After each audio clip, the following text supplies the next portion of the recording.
Hello friends, જય મહારાજ, જય Shri Krishna. Welcome back to my YouTube channel.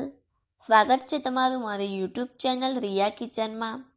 તો ફ્રેન્ડ્સ, આજે આપણે બનાવીશું ગુજરાતી લગ્ન પ્રસંગ હોય કે પછી કાઠિયાવાડી થાળી હોય કે આપણી ગુજરાતી ફૂલ થાળી હોય, જેની સાથે તમે વારંવાર ખાઈ શકો એવો ટેસ્ટી અને ક્રન્ચી કોબીજ ગાજરનો સાંભારો. તો ચાલો આજની આ રેસિપી શરૂ કરીએ. અને હા, હજી સુધી તમે મારી યુટ્યુબ ચેનલ રિયા કિચનને સબસ્ક્રાઈબ ન કરી હોય તો હમણાં જ સબસ્ક્રાઈબ કરી દો અને બાજુમાં આવેલી બેલ આઇકોન બટનને ક્લિક કરી દો, જેથી તમને મારી અવનવી રેસિપી વિડીયોની નોટિફિકેશન સૌથી પહેલાં મળે. તો ચાલો આજનો આ કોબીજ ગાજર સાંભારાની રેસિપી બનાવવાનું શરૂ કરીએ. તો અહીંયા મેં એક લીલો કુમળો એવો કોબીજનો દડો લીધો છે, એક કેપ્સિકમ મરચું, એક નાનું ટમેટું, 2 ગાજર, એક નાની કાકડી અને 4 થી 5 નંગ જેટલા લીલા મરચાં. તેને હું બધું તમને ડાયરેક્ટ કટ કરીને બતાવી દઈશ. તો હવે તમે જોઈ શકો છો કે અહીંયા મેં કોબીજ, કેપ્સિકમ, ગાજર, કાકડી અને લીલા મરચાંને આવી રીતના લાંબી સ્લાઇસમાં કટ કરી લીધા છે અને ટામેટાને મેં ઝીણી સ્લાઇસમાં કટ કરી લીધું છે. તો હવે આપણે કોબીજનો સાંભારો વઘારીશું. તો હવે એક પેનમાં 2 થી 3 ચમચી જેટલું તેલ ગરમ કરીશું. તેલ ગરમ થઈ જાય એટલે તેમાં 1 ચમચી રાઈ નાખીશું. રાઈ ફૂટી જાય એટલે તેમાં લીલા સમારેલા મરચાં ઉમેરીશું. મરચાં સતળાઈ ગયા બાદ તેમાં આપણે કેપ્સિકમ મરચાં અને ગાજર ઉમેરી તેને સાંતળી લઈશું. કેપ્સિકમ મરચાં અને ગાજર થોડા હાર્ડ હોય છે, એટલા માટે તેને આપણે 2 મિનિટ માટે સાંતળી લઈશું. સાંતળાઈ ગયા બાદ હવે આપણે તેમાં કાકડી ઉમેરીશું. કાકડી નાખવી ઓપ્શનલ છે. જો તમારે કાકડી ઉમેરવી હોય તો જ ઉમેરવી, નહીં તો ન ઉમેરો તો પણ ચાલે.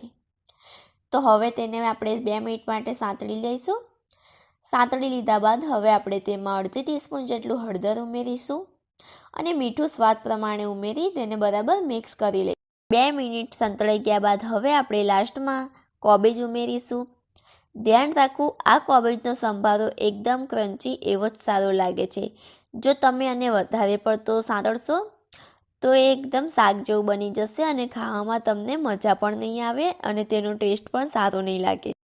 તો સૌથી લાસ્ટમાં હવે આપણે તેમાં ટામેટાં ઉમેરી દઈશું અને તેને બરાબર મિક્સ કરી હાઈ ફ્લેમ પર 2 મિનિટ માટે સાંતળી દઈશું. કોબીજનો સંભારો ક્રન્ચી રહેવો ખૂબ જ જરૂરી છે, તો જ તેનો ટેસ્ટ ખાવામાં ખૂબ સરસ લાગે છે. તો હવે તેની ઉપર લીલા ધાણા નાખી મિક્સ કરી ગેસની ફ્લેમને ઓફ કરી દઈશું અને તેને એક સર્વિંગ પ્લેટમાં સર્વ કરીશું. તૈયાર છે આપણો સરસ એવો ક્રન્ચી કોબીજ ગાજરનો સાંભારો. તો મારે બધાને એક પ્રશ્ન છે. 100માંથી 25% લોકોએ જ મારી ચેનલને સબસ્ક્રાઈબ કરી છે.